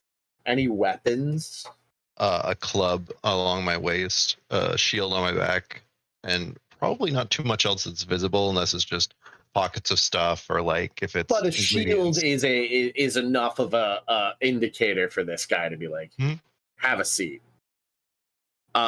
He points at the two bards that are next to Dan, and he goes, "Dan, bring your friends. They might as well hear this too. Maybe they'll be interested in my offer." Ashley, round for the band. I throw her a gold. She nods towards Giselle, who's walking back over with a whole bottle of mead. And you, Master Tortoise, does what I have to say interest you? It does not. Okay. Dude, Garfield mad respected that on the inside, and he just gives like the slightest unnoticeable nod ever. Ooh, hilarious. Okay. He goes, "Well then, good evening. And it's sort of like in a whispered tone to those gathered at the table. He goes, "The Castellan has run off. He did not accept my letter from the king. In fact, he tore it up saying it was, what's the word? A fabrication, a forgery. You could not even make a forgery of the king's sigil, Garf. The audacity of this man." Yeah, I read it. It was legit. Fuck that guy. It's our Oh, house that's- now, right? If he's gone, like shit. He is gone, but it's a thorn in our side, and he's taken all of his men at arms, and probably a solid third of the watch will desert us by morning. I'm sure those that left are already planning on whether they will be siding with us or with the Castellan. I was kept in the highest tower in the keep all day long, and it wasn't until Sir Cash opened my door that I was freed but 20 minutes ago.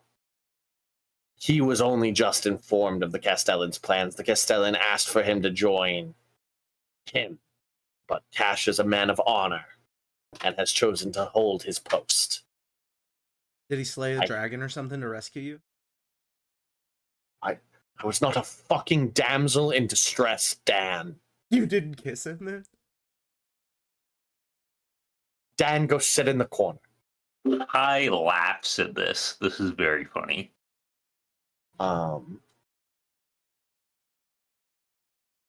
I have been given royal leave, as Garth is well aware, to form a company under royal charter for any situation that I deem is of utmost import to the borderland.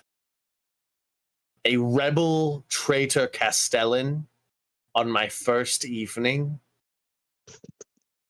I can't have it. I can't have word of it reaching out west or south to the port of Saltmarsh. So we better go catch his ass.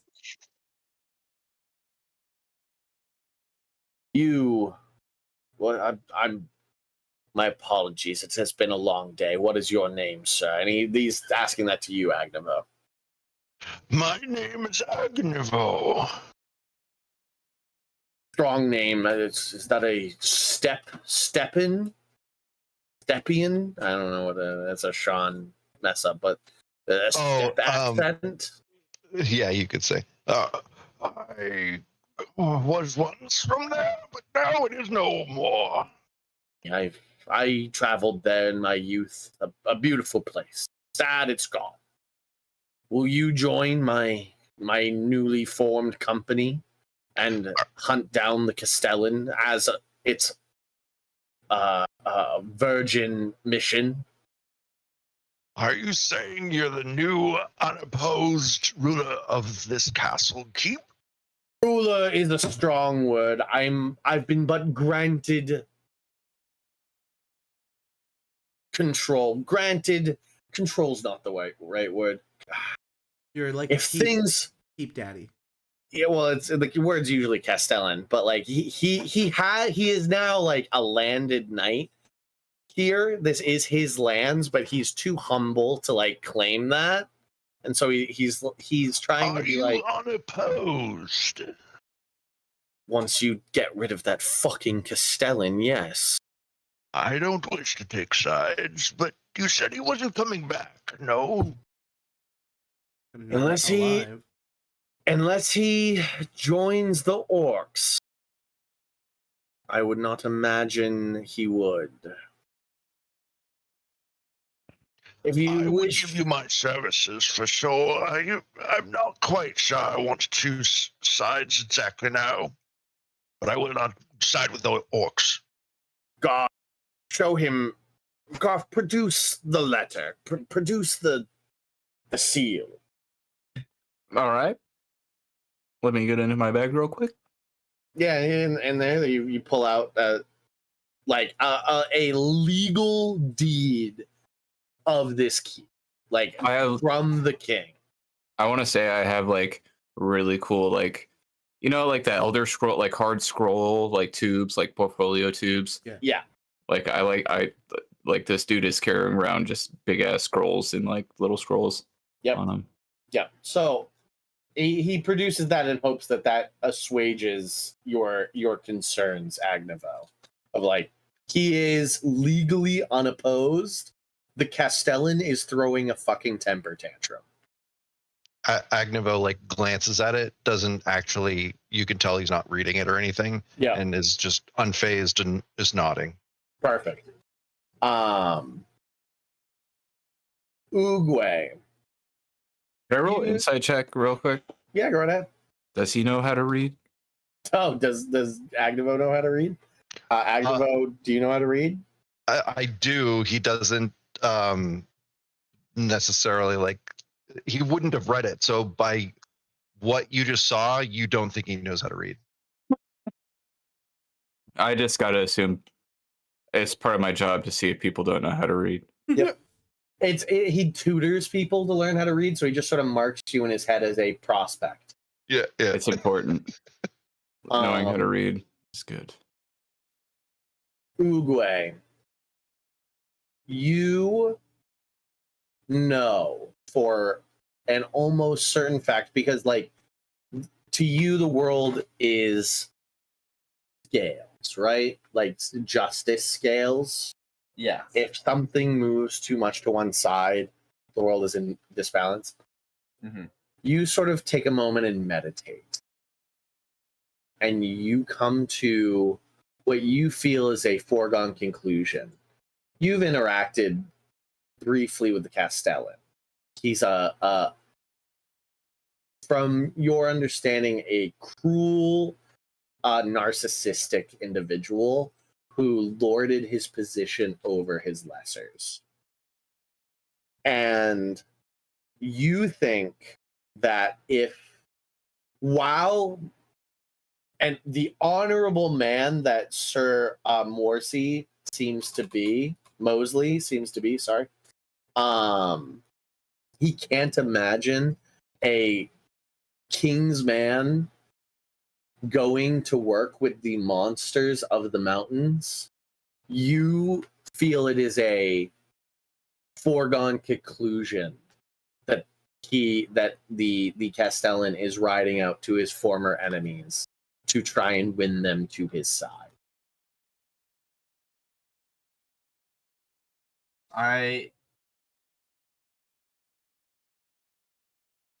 My first instinct is to think that whether the Castellan sides with the orcs or not is also not my concern, because I don't have sides to pick between the orcs, but it's I absolutely has a side in this. The Castellan's a meanie bobini, and everyone in this town's really nice to him. The Castellan's probably gonna hurt everyone in the town. Ty absolutely has a side here, and Ty will try and convince Oogway, like, come on, this guy's being mean. Everyone in the town's so nice. We gotta help them, because that would make a better world. I hear that, and I think that, well, I don't want to directly act against the Castellan.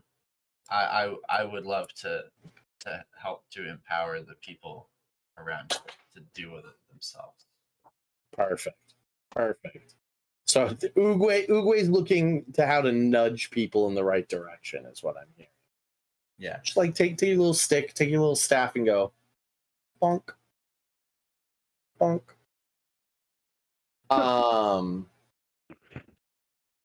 Cool. So Oogway's not signing on directly, but is going to sort of like take it. What's the ancillary role?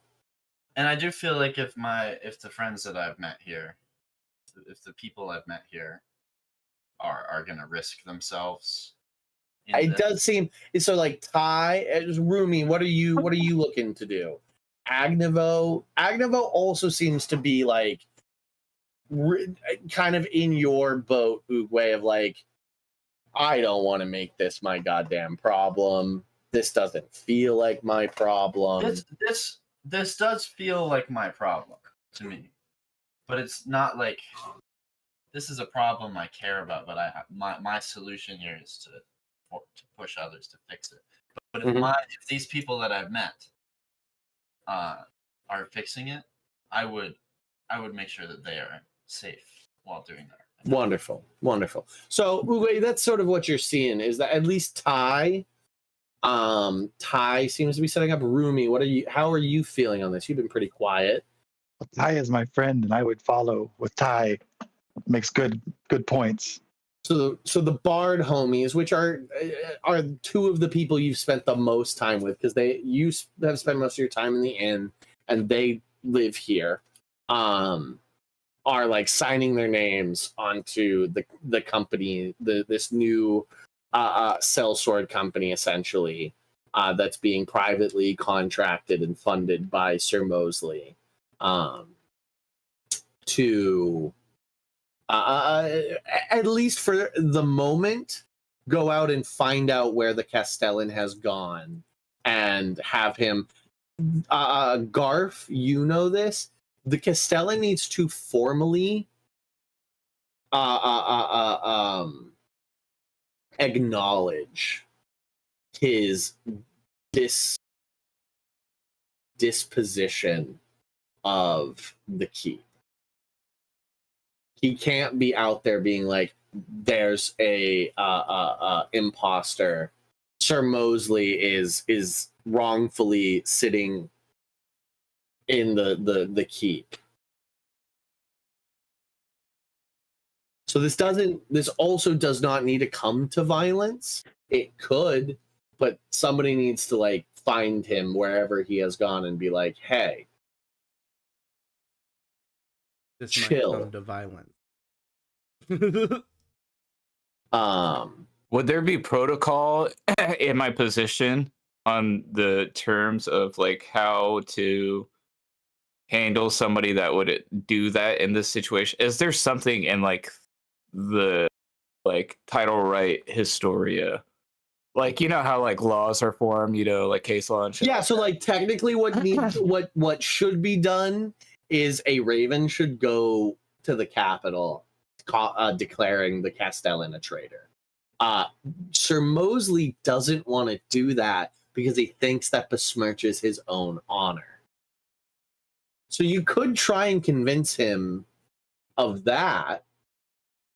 All right, Mosley, this castle man, is he like made of stone bricks?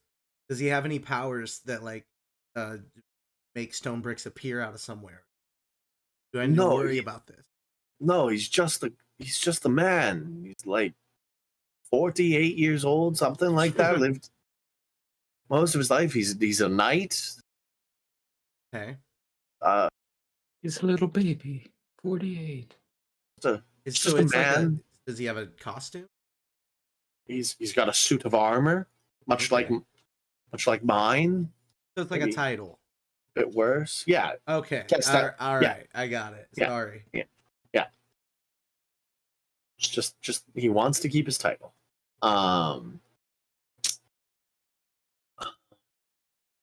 Yeah. Yep. From the initial report before we arrived, he was quite incompetent, so the fact that he lost the title is only fitting. We'll need to speak with Captain Cash to determine exactly how much information he can share with us to be able to know what we have for enemies in the area and likely places the Castellan has fled to. Smart. So I you know what, I will say that this discussion's been going on for probably about like 30-40 minutes. And at this point, Sir Cash actually comes in and sits down at the table and gets a mug of mead for himself. and tells you that about a quarter of his men left with the Castellan. As the Castellan had Cash had to go let Mosley out, and in that time the Castellan went to the barracks and sort of gave a little like "come with me for glory and riches" speech, and about a quarter went with him.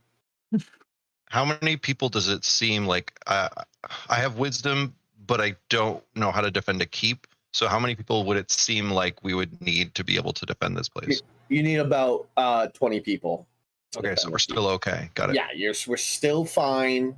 20 people can hold the keep for about a week before fatigue sort of like kills you. Because if you couldn't tell, like with this map right here, the keep's on a fucking mountain. Yeah. So if somebody's basically watching this bottom side edge with the one with the corner taken out. Yeah. If you man that wall and the one on the corner to the right above it, then basically you cover the only approaches to the keep. Yep.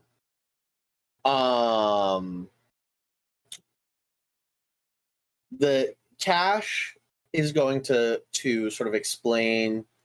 He looks around, nods to everybody who's been living here, and looks at Mosley and goes, "Are these the people you trust?" And he goes, "The new ones I'm unsure of. The tortoise over there seems to be have his own thoughts about things, seems to be hiding in his shell a little, and Agnevo here is unclear of if he wants to take sides, but the rest seem to have bought in. Tell me, give me the rundown of the dangers of here, and speak so that all can hear." And Cash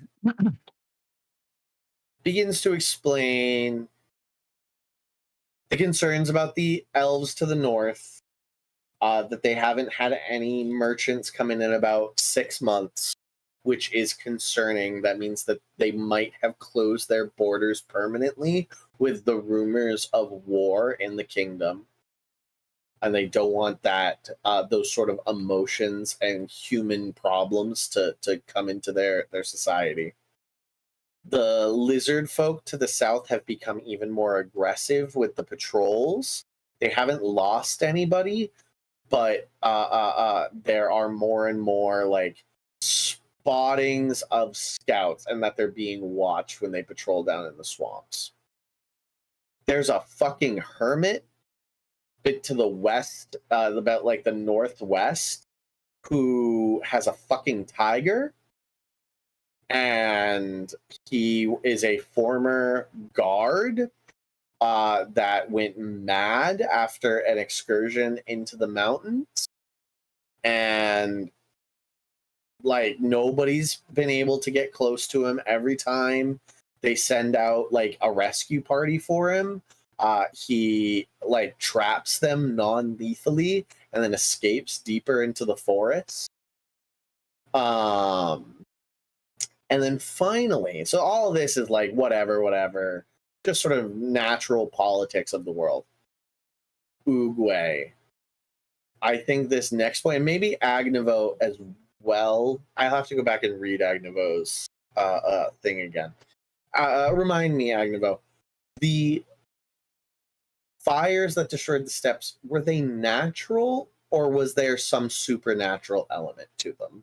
Oh, it was natural. It was just from a storm, but they were dried out because of, yeah. Okay, so not you. This does not interest you, but Oogway. The orcs seem to be worshipping a new entity. Some entity that is empowering individuals into hulking behemoths, where they have seen tracks of them, and like animal, like there has been a single report, this is the most disturbing one, of an owl bear torn apart and just left rotting in the woods. There is some there is, they don't believe it's Grumsh, which is the standard orcish god, or Magoobliet. Is it Magoobliet? The goober. The goblin god. It's some new, more shadowy entity. There is about, this has been kept under wraps. 3 days ago, a patrol had a clash with some orcs at their like furthest point, furthest east in the like foothills. It was all going fine. Normal orc boys, some goblins, and then out from the trees, the reports say a hulking orc standing about 12-ish feet tall, like the size of a giant, pretty much, with a torso like the blood veins were bulging purple. Some sort of deep, dark, shadowy magic. Go ahead and make either some intelligence check. Whichever one you pick, it can be Arcana, History, Nature, or Religion. Whichever one you pick, please tell me. And like whichever one you pick will sort of like change what you know about this. I'll do an Arcana check. Okay. Is it roll 20? Yeah, it's always a D20. Just Oogway or Anybody can with any of those sorts of proficiencies. I got a 14. 14. So Giselle, are you making a roll? yeah, we're religion. Religion? I'm going with a 19. 19. Okay. Anybody else? Any intelligence roll. So nature. Oh yeah, I got a lot of Nature, history, Arcana, or religion. I'm actually going to cut out Arcana or religion. Oh, you can only pick between history and nature because I don't want repeats. No, you're good. I'm gonna go with history because I feel like I would prefer my character. 8 plus 6. So 14. Also 14. Yeah. Okay. So we'll start with the 19. I kind of already like what I said. It doesn't sound like Grumsh. Doesn't sound like Magoobliet.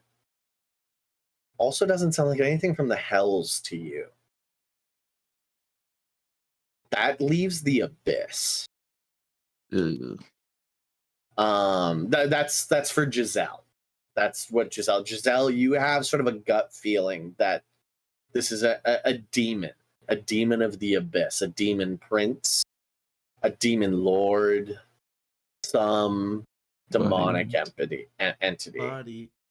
that is buying into the mortal plane right now. Literally, I was also thinking somebody. Yeah, I know we all were. Deep down. Oogway, you got a 14 Arcana. Correct. You know from your trainings that to manifest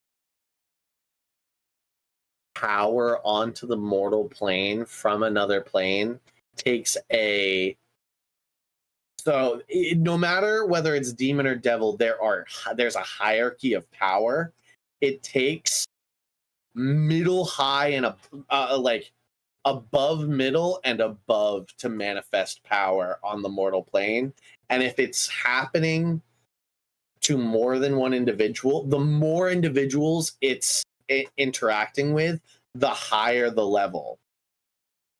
Also with a 14 Arcana, I'm going to give you don't know which it is, but you believe that there is either a relic of the lower planes that the orcs have found and are using, or the more dangerous and the one that sort of makes you want to go hide in your shell is a rift has been opened nearby.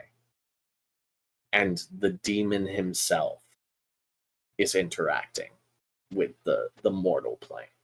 Okay.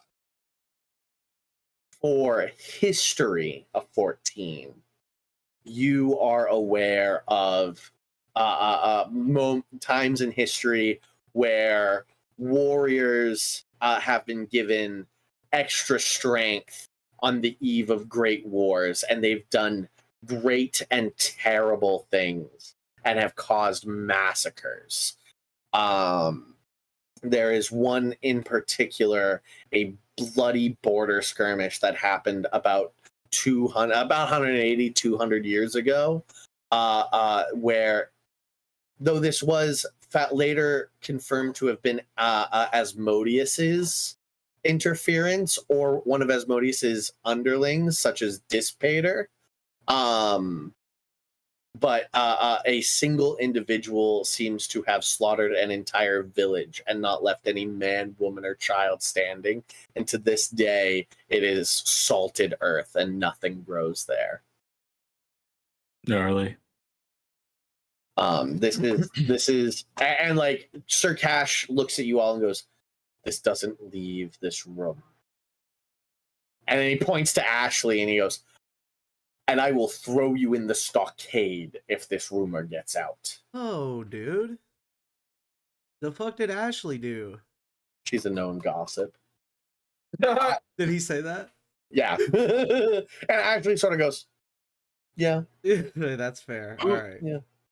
Oogway asks if this problem is being addressed. I don't have the experienced men to sally into orc territory. Look, first things first, there's a roaming castle man out there that's gonna fuck our whole steez if we don't get over it. I don't remember exactly, but we gotta go deal with that, right? That is an important thing for you to deal with. And Mosley goes, "Yeah, he'll be out there, but this is the laundry list of problems the king has put on my shoulders, and I'm putting it on yours." The castle and its control is a topic that would shift. Whoever is in charge of this land will go back and forth, but the idea that there is something from a lower plane causing havoc is a little more threatening. It's one of the sort of like rumors of coming conflict, and I'm not even going to make you roll a history check. You and Garf are knowledgeable enough, and maybe Giselle as well are knowledgeable enough to know for various reasons. Like Garf knows it because of histories, Giselle knows it because of religion, and Oogway knows it because of your teachings in the monastery, is these beings are always looking for the correct moment to strike. And you're just sort of looking around and you're like, yeah, there's a lot of like, you're standing on a cliff in history, and almost all of you can tell. I think what should be considered is that if we don't get back whatever the hell that guy's name was, we will be the ones dealing with these problems ultimately, as the force around the castle and the keep has diminished significantly. Yeah, so that's a good point that Mosley, I think, will double down on, is like, good thinking, Agnivo. My honor stands to be besmirched if the Castellan isn't brought to heel. If you don't bring back the men he took with him, we will be severely understaffed. Let's go return the ex-Castellan to the current Castellan in the castle, and afterwards, maybe Ashley can make us some Castella. I'll give it to everyone. If it is the agreement of this group that we must first address the. Look, I just want to take a page out of Cash's book earlier. What was it you said, dude? It was like you got to fight my friends boys. The Yeah, you boys, gotta fight my right? boys. Yeah, like we don't want to go fighting a demon god or whatever the hell y'all were No. babbling about. You know, we want to go fight a castle man. I think we can handle that. Yeah. So Oogway, you're hearing that like the orc and abyss problem is on the to-do list, but we got to deal with the small potatoes so we can work our way to the big potatoes.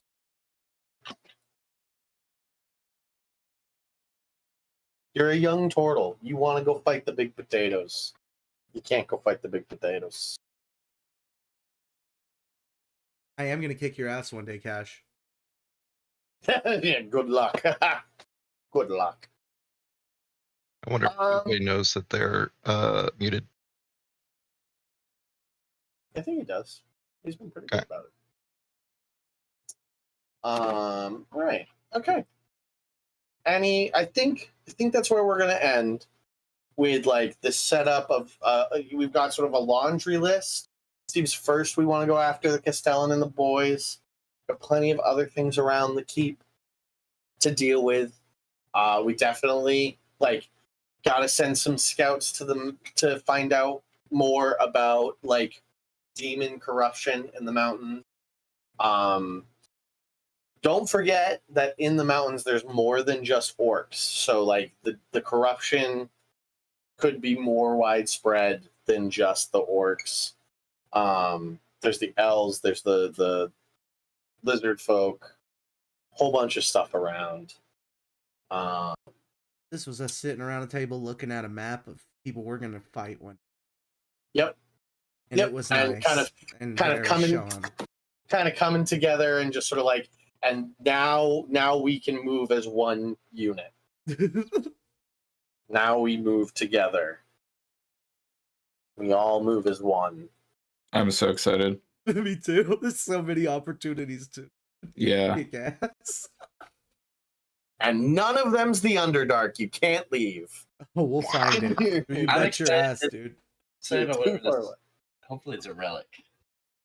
Yeah. Uruguay's got his tortoise fingers crossed that it's not a fucking tear in the fucking reality. 'Cause I don't think my level 1 character would survive that. Ooh, shit. All right. That's All why you have two. We'll be back in 2 Saturdays, right? 2 Saturdays. The 17th. Yep.